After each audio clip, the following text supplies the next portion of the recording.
आज आइए हम बाइबल का अध्ययन करने के लिए कुछ समय लें और इस तथ्य की जांच करें कि सभी मानव जाति को माता के द्वारा अनंत जीवन प्रदान किया जाएगा। आइए हम सब गलाती अध्याय 4 पर जाएं। गलाती अध्याय 4 आयत 28। हे भाइयों, हम इसहाक के समान कौन हैं? प्रतिज्ञा की संतान है। परमेश्वर की संतानों को परमेश्वर ने एक बहुत ही महत्वपूर्ण शीर्षक का विशेष अधिकार दिया, वह है प्रतिज्ञा की संतान। फिर आइए हम पहला यूहन्ना 2 में उस प्रतिज्ञा को देखें जो परमेश्वर ने उन्हें दी है। अध्याय 2 आयत 25। और जिसकी उसने हमसे प्रतिज्ञा की वह अनंत जीवन है। सीधे शब्दों में कहें तो प्रतिज्ञा अनंत जीवन है। जब यह कहता है कि परमेश्वर ने हमें अनंत जीवन दिया है, तो क्या इसका अर्थ यह नहीं है कि अंततः प्रतिज्ञा की सभी संतानों ने परमेश्वर के राज्य में प्रवेश करने का अधिकार अर्जित कर लिया है?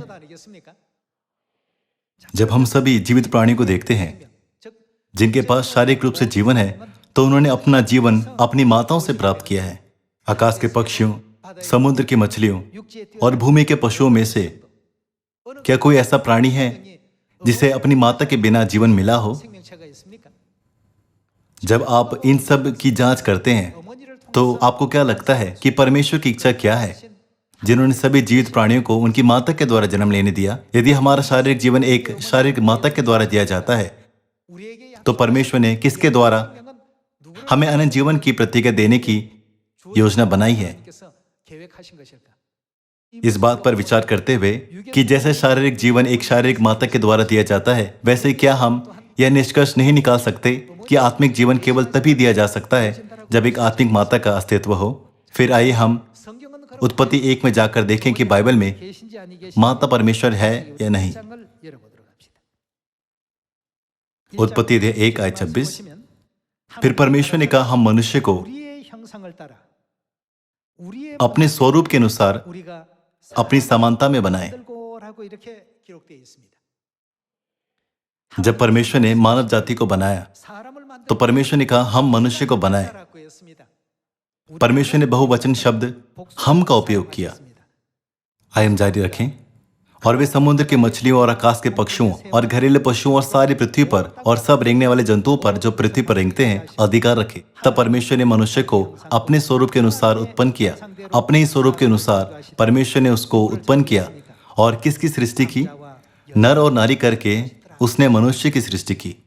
फिर यदि हम नर स्वरूप के परमेश्वर को पिता परमेश्वर कहते हैं, तो हमें नारी स्वरूप के परमेश्वर को क्या कहना चाहिए? हमें उन्हें माता परमेश्वर कहना चाहिए। इसलिए परमेश्वर ने मैं नहीं लेकिन हम कहा।